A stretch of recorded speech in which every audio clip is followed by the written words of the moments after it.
The rain started at 4:15. It wasn't a dramatic rain.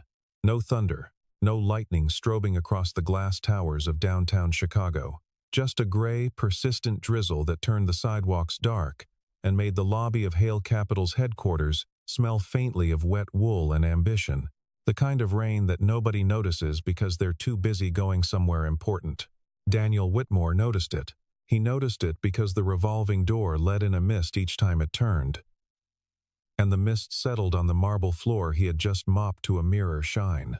He stood with the mop handle resting against his palm and watched the slow spread of footprints across the white stone, an executive in Italian leather at 3 o'clock, two assistants with rolling suitcases at 3:15, a courier who almost slipped at 3:40, and he cleaned each one away without comment, without expression, in the patient and methodical way that people clean things when they have long since stopped expecting anyone to thank them. He was 39 years old, 6'1", broad through the shoulders, with the kind of face that would have been called handsome in different lighting, under different circumstances. He wore the building's standard-issue gray uniform without complaint. His hands, when they gripped the mop, were careful and unhurried. Most people in that lobby could not have described him if asked. That was not an accident. At 4:22, his phone vibrated in his breast pocket.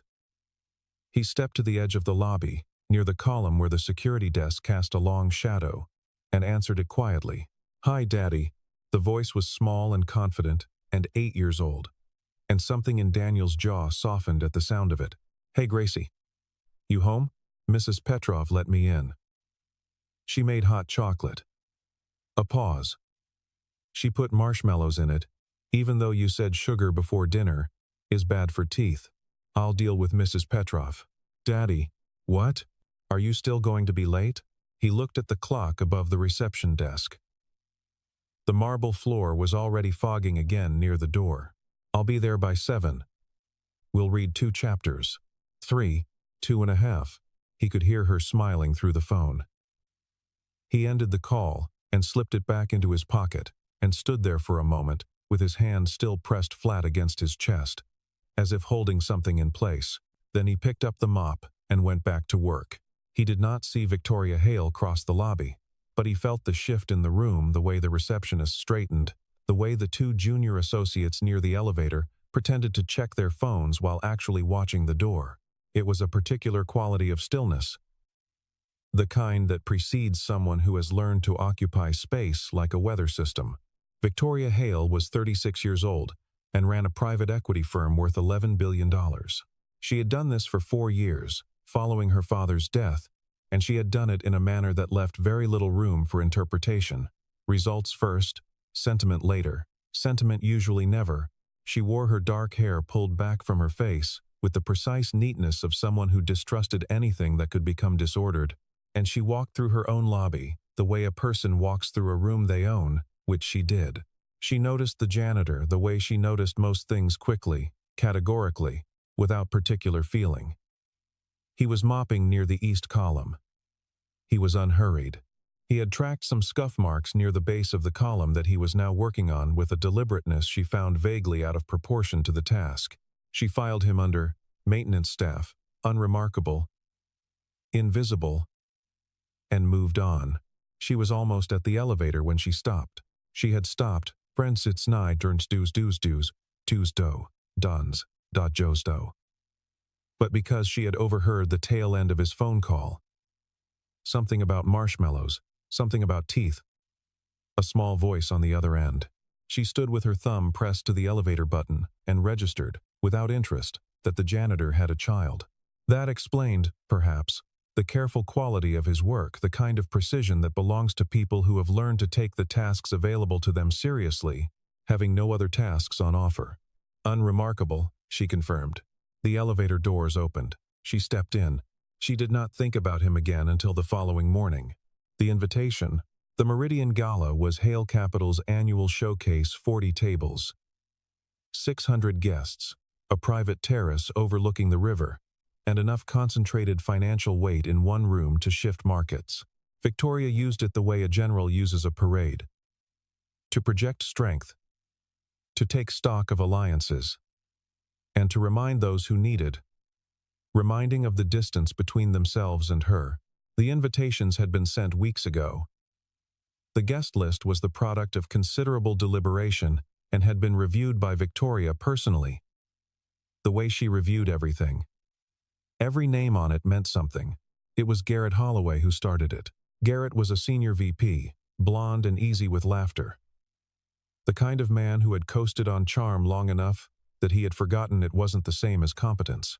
He was standing with two colleagues in the corridor outside the 23rd floor conference room when Daniel came through with a cleaning cart, and Garrett had said something low that made the others snicker, and one of them, Priya, who knew better but was tired of being the one who said so, had laughed along.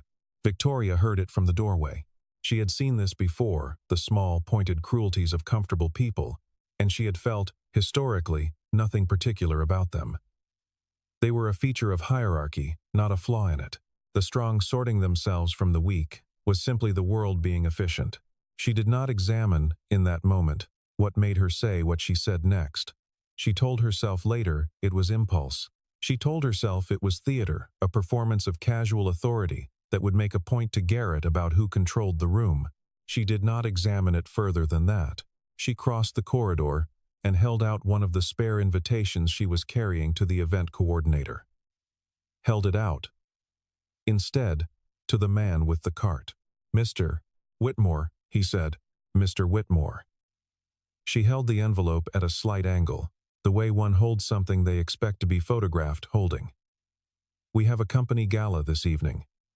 The Meridian Hotel. 8 o'clock. She smiled the specific smile she deployed when she wanted the temperature of a room to drop 2 degrees. "You should come." "Let's see how you do." There was a beat of silence. Garrett had gone very still. The corridor held its breath. Daniel Whitmore looked at the envelope. Then he looked at Victoria Hale, a direct, unhurried look. The kind that did not ask for anything and did not explain itself. He took the envelope. "Thank you," he said. "I'll be there." The laugh came from Garrett first, then the others, a loose, superior laugh that bounced off the corridor walls. Someone muttered something about dress code. Priya looked at her shoes. Daniel did not react. He tucked the envelope into the pocket of his uniform, moved his cart to the side, and continued down the hall. Victoria watched him go. Something, the particular quality of his answer, or the particular quality of his gaze, the absence of either anger or embarrassment, moved through her like a draft from an open window. She pushed it away. "Garrett," she said, turning back toward the conference room, "the fund review in 10 minutes. Don't be late." She did not think about Daniel Whitmore again until that evening. When the first cars began to arrive at the Meridian, and a name was called from the entrance that she did not expect to hear. "What the apartment knows." The apartment was on the 3rd floor of a building on Wicker Park's western edge, not the fashionable part, but not the bad part either, one of those in-between neighborhoods that real estate agents called transitional and longtime residents called ours. It was warm inside, and slightly disordered in the way that apartments are when the person who keeps them is busy with something more important than perfect order. Books on the coffee table. A drawing pinned to the refrigerator crayon, unmistakably a horse, signed at the bottom in large looping letters. Grace, age 8. A string of lights along the kitchen window that had been put up for Christmas and never taken down because Grace had declared them homey. Grace herself was at the kitchen table when Daniel came in at 6, still in her school uniform. A thick, illustrated book propped open in front of her, and a mug of cold, hot chocolate pushed to one side. She looked up with the particular alertness of a child who had been waiting but was too proud to say so. "You're early. Don't start." She grinned.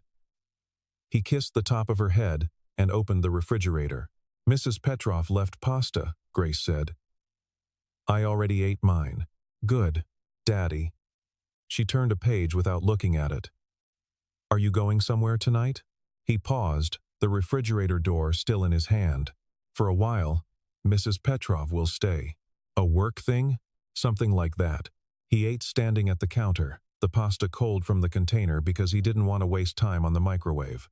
Grace watched him with the open, forensic attention of a child who has spent considerable time studying the adult she loves most and has learned to read everything he doesn't say.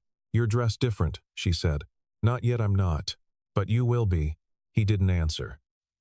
He finished the pasta, rinsed the container, and went to the small closet at the end of the hallway.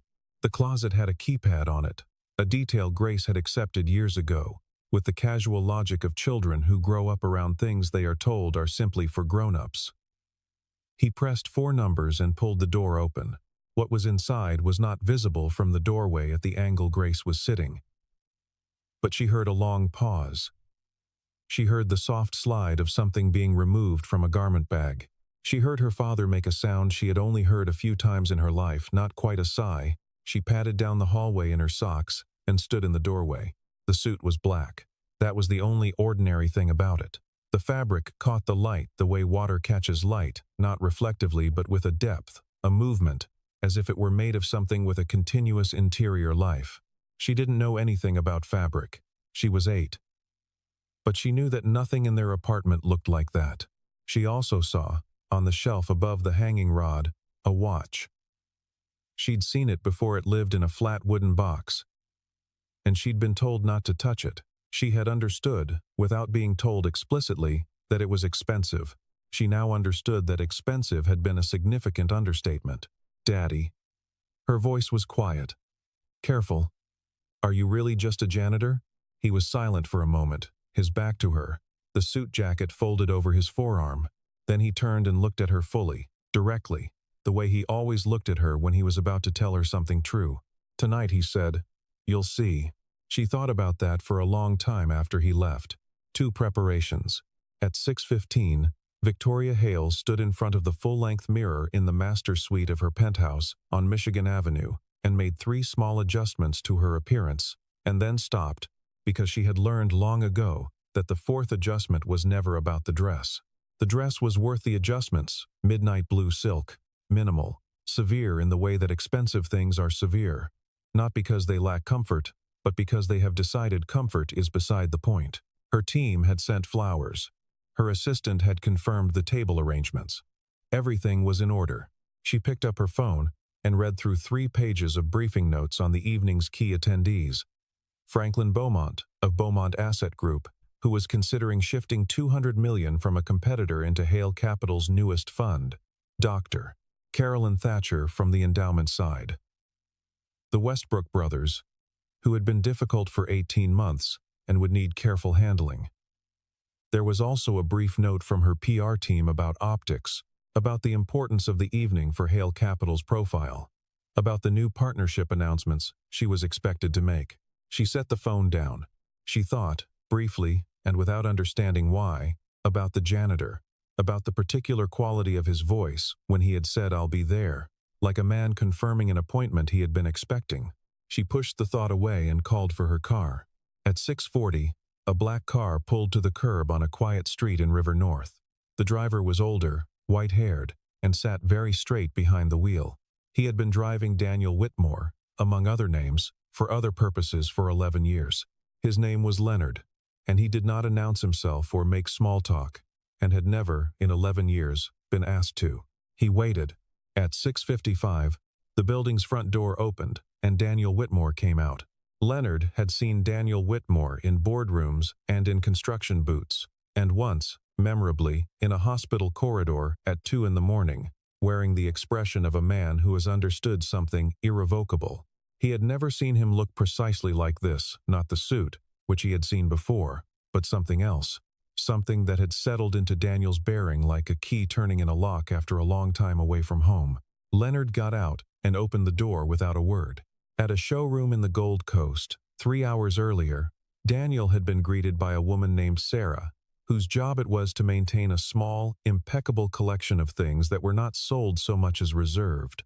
She had known to have the Sifonelli ready the suit that had been held under a specific account name for an occasion that had been described to her only as when the time is right. The fabric was Scabal's Augusto, a wool and silk blend that moved like something alive. The buttons were horn. It had been waiting for approximately 16 months. "I wasn't sure when you'd want it," Sarah had said. "Tonight," Daniel had said. "I want it tonight." Now the car moved through the early evening traffic, and Daniel sat in the back and looked out at the river as the Meridian Hotel's lights came into view.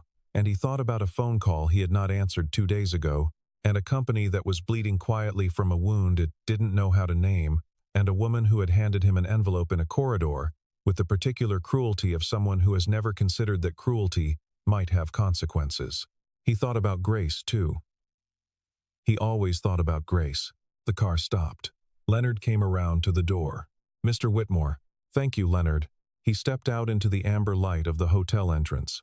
Inside, 600 people were doing what 600 wealthy people do, when gathered together performing their wealth at one another, with the practiced ease of a language they have spoken since birth. The room was very tall and very bright, and the music was exactly quiet enough to allow everyone to feel that their conversations were private. Victoria Hale stood at the center of it, as she always did, with Franklin Beaumont to her left and Carolyn Thatcher to her right, and she was telling a story about the Tokyo conference. The kind of story designed to make other people feel they had missed something important by not being in Tokyo, when she heard a change in the sound of the room. She didn't identify it at first. It was subtle, a shift in the quality of attention, a faint redirection of eyes. The way a room adjusts when something interrupts its center of gravity. She finished her sentence and let her gaze drift toward the entrance, and stopped. The entrance. He did not hurry. That was the first thing. Every person who enters a room like that, 600 guests, Riverview, $200 appetizers, enters it with an awareness of the entrance. Some people stride. Some people glide. Some people do something desperate and theatrical that they have practiced. He walked the way a person walks into a room they have been in before, or one so similar to rooms they have been in before that the difference is irrelevant. The suit was the second thing. It was not flashy. That was what made it remarkable. It didn't catch the light so much as it understood the light. It was the difference between a man who wears expensive clothing and a man whose clothing has been made specifically for his body, in a specific fabric by specific hands. The people in that room, who knew what they were looking at, looked at it the way people in galleries look at a painting that has no business being in the room, but is undeniably there. He crossed the foyer. He paused at the edge of the main room, not scanning it the way an uncertain person scans a room looking for an anchor, a familiar face, someone who will absorb them, but surveying it with the ease of ownership. Several things happened in a short span of time. A man named Crawford Whitfield, 64, silver-haired, the founder of the largest infrastructure fund in the Midwest, broke off a conversation mid-sentence and turned. He had eyes that processed information, the way old computers process information. Slowly at first, then all at once. He looked at Daniel Whitmore across 40 feet of marble floor and said, in a voice his conversation partner could just barely hear, "Well." Then he walked toward him. Then a second man turned. Then a third. Not urgently, the room still had its music, its appetizers, its careful performances, but with the particular purposefulness of people who have spotted something that changes their calculations for the evening. Garrett Holloway, who had been standing near the bar with a glass of scotch and the comfortable confidence of a man who had not yet been told he was in the wrong story, watched this happen and felt the first cold drop of something he couldn't name slide down the back of his neck. Priya, standing next to him, said nothing. She watched Daniel Whitmore shake Crawford Whitfield's hand, the hand of a man she knew managed $62 billion, and she set her glass down very carefully on a passing tray. Victoria Hale stood 20 feet away with Franklin Beaumont still talking, and did not hear a word of it. Her mind was performing a rapid and very quiet recalibration, the way a compass needle swings when it finds true north after a long period of being in a room with too much metal. She was filing and refiling things. The uniform, the mop, the phone call about marshmallows, the directness of his gaze in the corridor, the specific quality of his voice when he had said, "I'll be there." "I'll be there." Not, "Thank you." "That's very kind." Not, "I'm not sure I should." Not the awkward gratitude of someone who has been given a gift they don't know how to receive. Just, "I'll be there," like a man confirming something that had already been arranged. Crawford Whitfield had his hand on Daniel's shoulder, and was saying something that made Daniel smile, a real smile, brief and private, the kind she had not yet seen on his face, and 3 more people had joined them, and someone was flagging down a server with champagne. Franklin Beaumont, following her gaze, said, "Is that? Excuse me." Victoria said. She moved across the room. The social shock. She reached Crawford Whitfield's circle and stood at its edge, and the first thing she noticed was that Daniel saw her immediately. He had been watching since she started moving. He let her arrive. "Crawford," she said, because it was important to start with what was solid. "I'm sorry to interrupt." "Victoria." Crawford Whitfield beamed at her with the warm, slightly dangerous benevolence of a man who has been powerful for long enough that he no longer needs to perform it. "I was just telling Danny that he's been hiding from all of us for too long." 18 months, Daniel. That's excessive even for you." "I've been occupied," Daniel said. "I can see that." Crawford looked at Victoria. "Victoria Hale. Have you met Daniel Whitmore? Properly, I mean?" There was something in the word properly, a thin edge of something that Victoria chose not to examine in public. "We've met," she said. "Good, good." Crawford clapped Daniel once on the arm. "You'll have to tell her about the Singapore thing at some point." "Funniest piece of financial engineering I've seen in 30 years. He turned to collect someone else in the group, the way powerful men collect people at parties, and the circle shifted, and Victoria was left standing 2 feet from Daniel Whitmore with her champagne glass, and the sudden, disorienting sense that she was on uncertain ground. She had been on uncertain ground before. She had a method for it. She used the method now. "You didn't mention," she said quietly, "that you knew Crawford Whitfield. You didn't ask." 3 words, flat as a tabletop. She felt the sting of it, precise, deserved, and did not show it. "I think," she said carefully, "we may have something to discuss." "I think so too," Daniel said. He took a small sip of his water. He had not taken champagne, and looked at the room the way he had looked at it from the entrance, with that particular unseeing and seeing quality that was beginning to unsettle her at a cellular level. But not here. Nearby, Priya had found a colleague, and was relaying in urgent whispers what she knew about the name Daniel Whitmore. Not much, it turned out, because Daniel Whitmore had spent significant time and effort ensuring there was not much to know, publicly. What she had was fragments.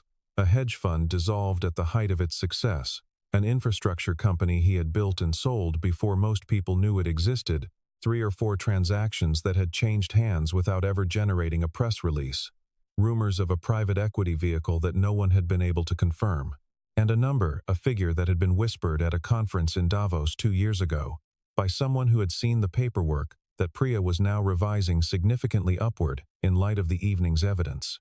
"He owns half the companies in this room," she said to her colleague, and was not entirely exaggerating. Garrett Holloway had stopped pretending to be at ease. He stood at the edge of the bar with an expression of arithmetic failure, the look of a man doing sums that are refusing to come out right, and watched Daniel Whitmore move through the room with the specific weightlessness of someone who has nothing to prove and knows it, and felt something colder than envy, which was the recognition that he had been, very recently, very foolish in a very public place. Victoria, across the room, was thinking about a corridor, about laughter, about an envelope held at a particular angle, about the look on Daniel Whitmore's face when she had held it out, not grateful, not embarrassed, not the face of a man absorbing a small humiliation, but something else entirely, something she was only now, in retrospect, able to name. Passion. He had looked patient. The confrontation. They found a terrace off the second corridor, a narrow one. Not the main river view, one of the hotel's functional outdoor spaces, with 4 chairs and a small table, and a view of nothing more scenic than the lower roof of the adjacent building.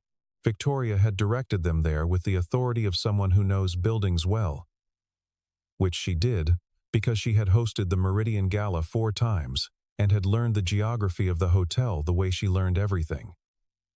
Practically, without sentiment, Daniel stood at the railing. She pulled the door closed behind her. The ambient sound of the party music, laughter, the gentle clink of crystal dropped to a murmur. "All right," she said. "Tell me who you are."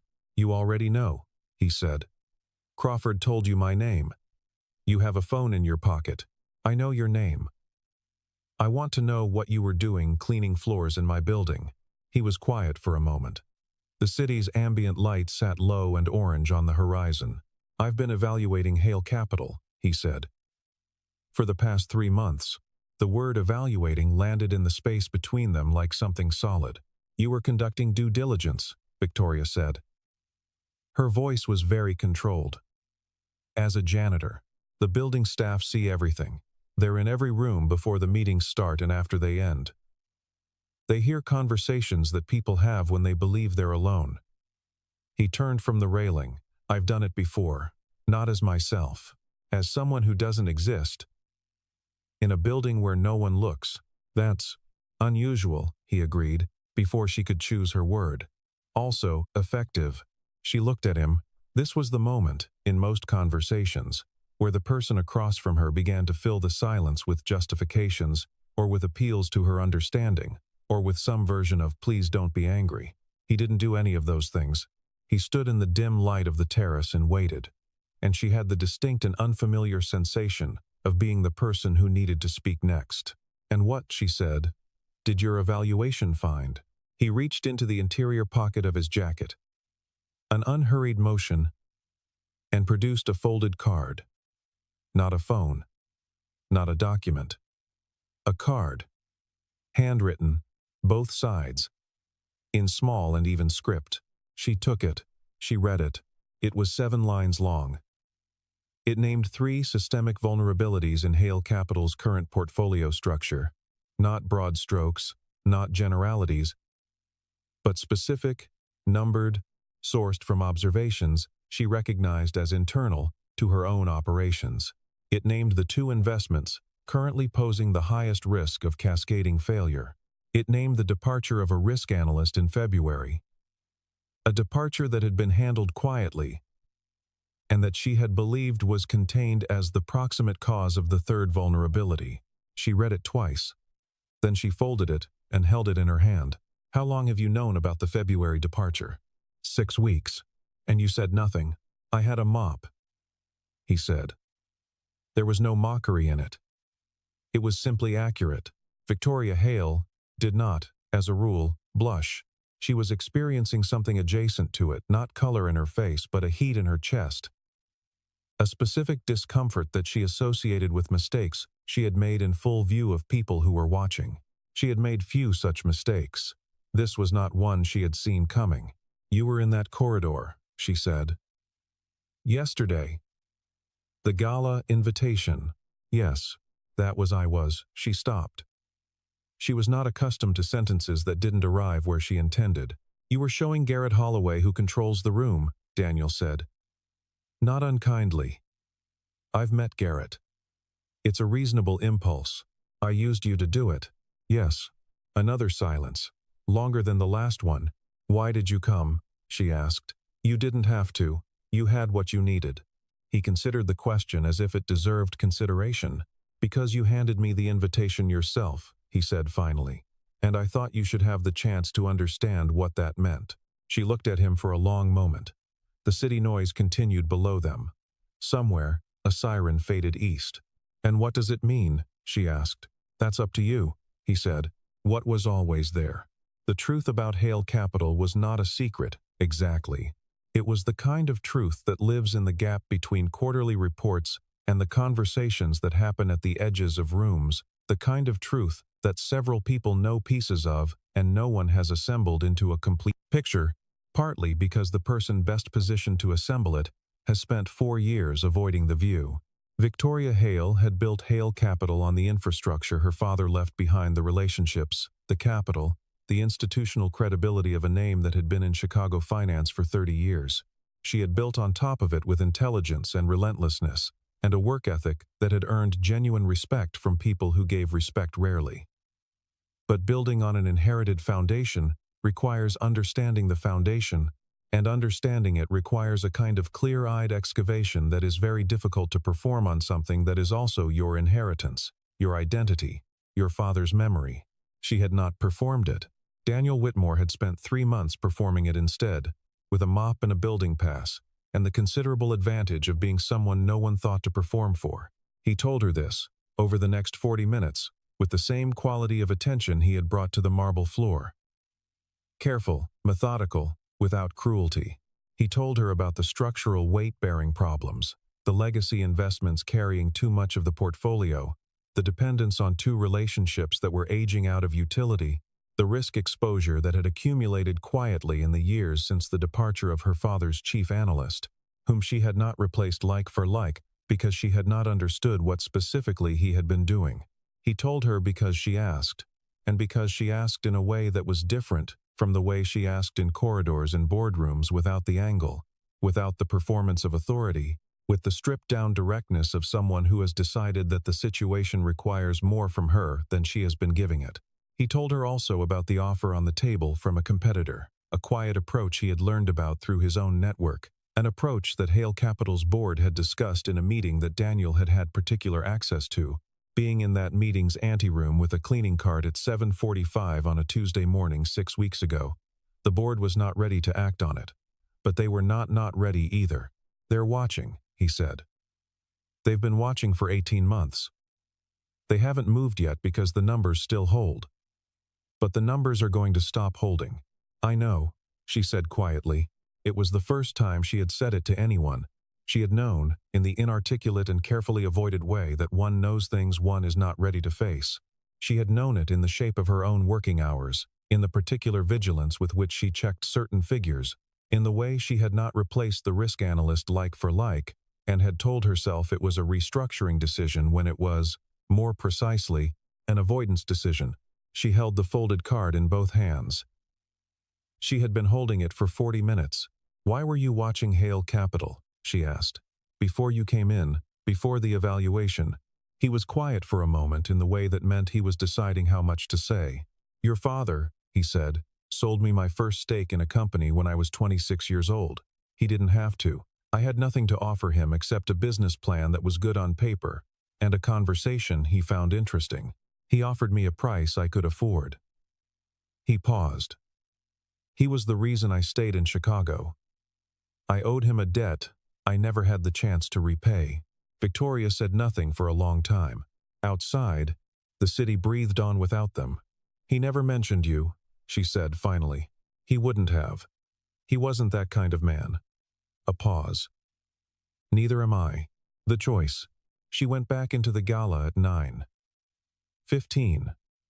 Because she was a professional and 600 guests, and a $200 million investor negotiation, did not wait for personal recalibrations, however substantial. She shook Franklin Beaumont's hand at 9:20 and secured a commitment to a follow-up meeting that, based on the evening's momentum, she assessed as likely to close within 60 days. She handled the Westbrook brothers with the careful authority of someone who has identified the pivot point in a complicated dynamic and applied pressure at exactly the right moment. She thanked Crawford Whitfield for coming, and Crawford held her hand in both of his and said, "Your father would have been proud of tonight." She thought, "My father knew something I didn't." She thought, "He usually did." She did not see Daniel Whitmore again until the room was thinning, the assistants folding up the table arrangements, the servers removing the last of the crystal, the city's light doing what it does after midnight when the performance is over.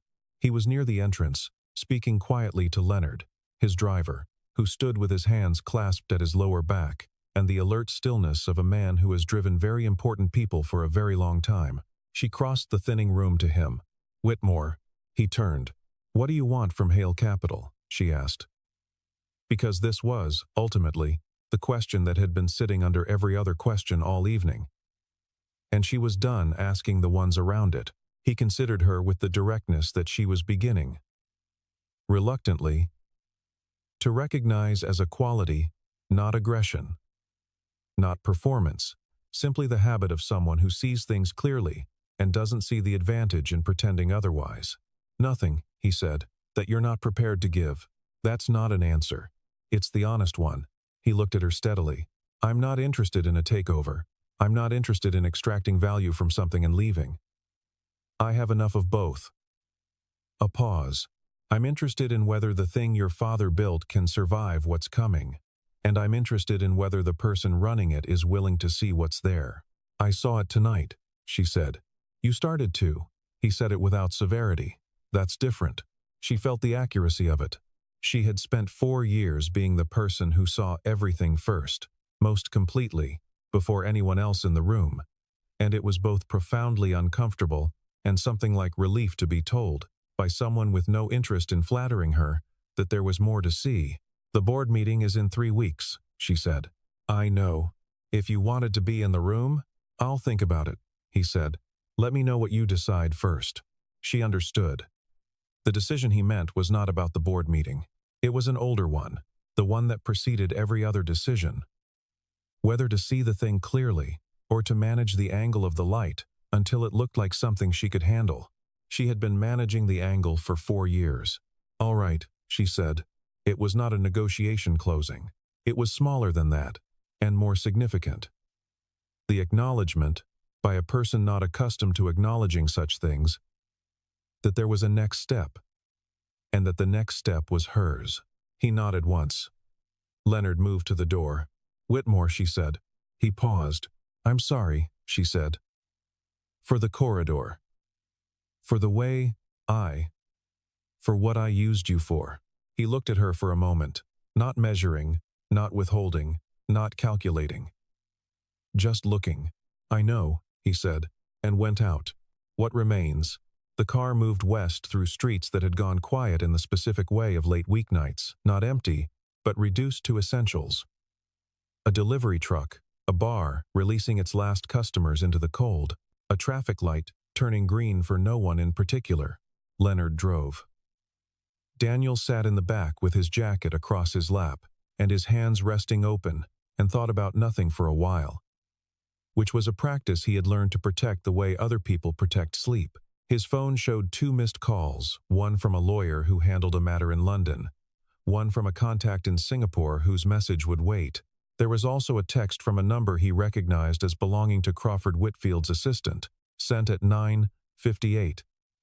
"CW, wants to have breakfast, Tuesday or Wednesday." He typed Wednesday and set the phone face down on the seat. He thought about his father, briefly. Not the way the thought usually arrived, with the particular weight of things that happened at a distance, but lightly. Almost with fondness. His father had been an electrician in Bridgeport, who worked long hours and read every night, and had an opinion about everything that was honest, even when it cost him something. He had not lived to see Daniel build anything. He had died thinking he was leaving his son a habit of work and a small library, and not much else, which was actually more than he knew. He thought about Gerard Hale, Victoria's father, who had been 71 years old and white-haired, and had sat across a restaurant table from a 26-year-old with a business plan, and looked at it for a long time, without speaking, and then said, "The numbers are sound, but that's not why I'm going to help you. I'm going to help you because you came in here and you told me what you thought without trying to guess what I wanted to hear first. That's rare. I'd rather back that than the plan." He thought that Victoria Hale was, in some foundational way, her father's daughter, even when she was trying hardest not to be. The clarity was the same. The directness, however weaponized, however defended, was the same.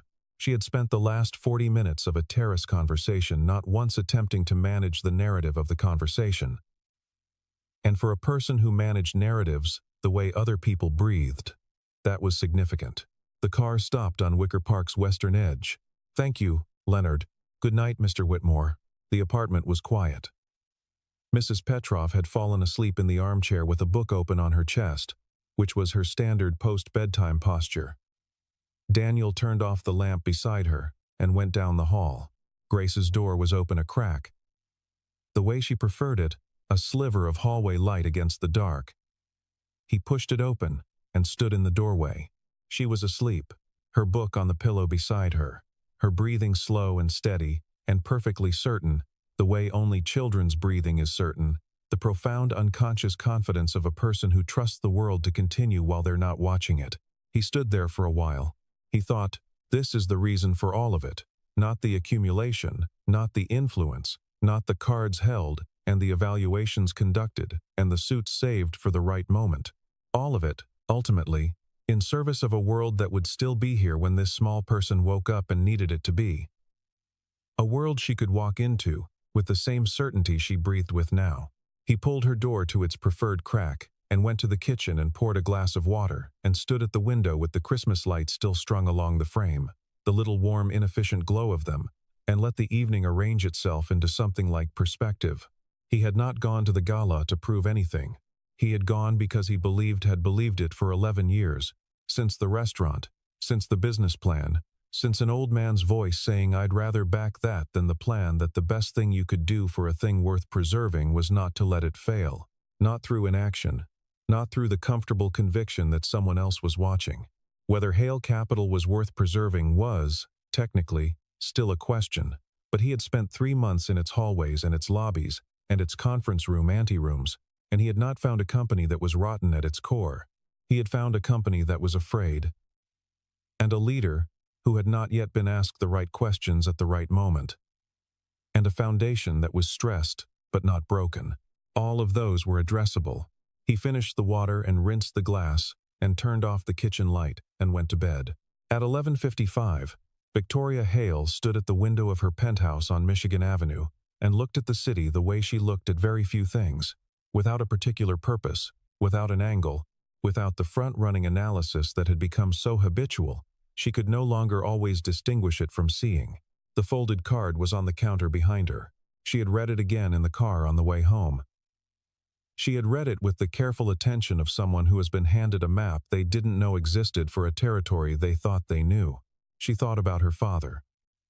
She thought about him with the kind of ache that doesn't announce itself but that had been there for 4 years, in the way a scar is there present, below the surface, not usually the main thing you notice until you press on it. She thought about a young man with a business plan, and an old man who had backed the instinct behind the plan rather than the plan itself, and the specific quality of that, the intelligence of it, the humanness of it that she had somehow filed under sentiment when she rebuilt the company after her father died, as if sentiment and discernment were the same category. They were not the same category. She thought about the corridor. She thought about laughter. She thought about an envelope held at a particular angle, and the expression on a man's face when he took it patient, unhurried, completely unmoved, in the way that only someone who knew something she didn't could afford to be. She picked up her phone. She drafted an email to her chief of staff. Subject line: board prep, full review, all portfolios, no exceptions. 3 lines, no preamble. She scheduled it to send at 7 a.m. Then she put the phone down and looked at the city for a while longer. She was not, she told herself, changed. She was not the kind of person who was changed by a single evening. She was the kind of person who processed information efficiently and adjusted her position when the information warranted it, which was a more defensible framing of the same thing. But something had shifted. It was small, the grain of something new, working its way into the structure of how she saw. The possibility that the people she moved through, without quite seeing the people who brought the coffee and moved the carts and held the doors contained within them, something she was not equipped to measure with the tools she currently used. That not seeing them was not the same as their being invisible. That invisible, in fact, was simply a category she had created for things she had decided in advance were not worth seeing. She turned from the window. The card was still on the counter. She folded it once more and put it in the pocket of her coat, which was hanging on the chair near the door, the pocket she would reach into tomorrow on the way to the office. And find it there. And remember, she went to bed. The city went on below her, the way cities do. Enormous, indifferent, full of people moving through it in gray uniforms and $2 million suits, and all the arrangements in between, each of them carrying something the others couldn't see, all of them invisible in some direction, all of them more than the category someone else had placed them in. The rain had stopped sometime in the last hour. The streets were clean and dark and very quiet.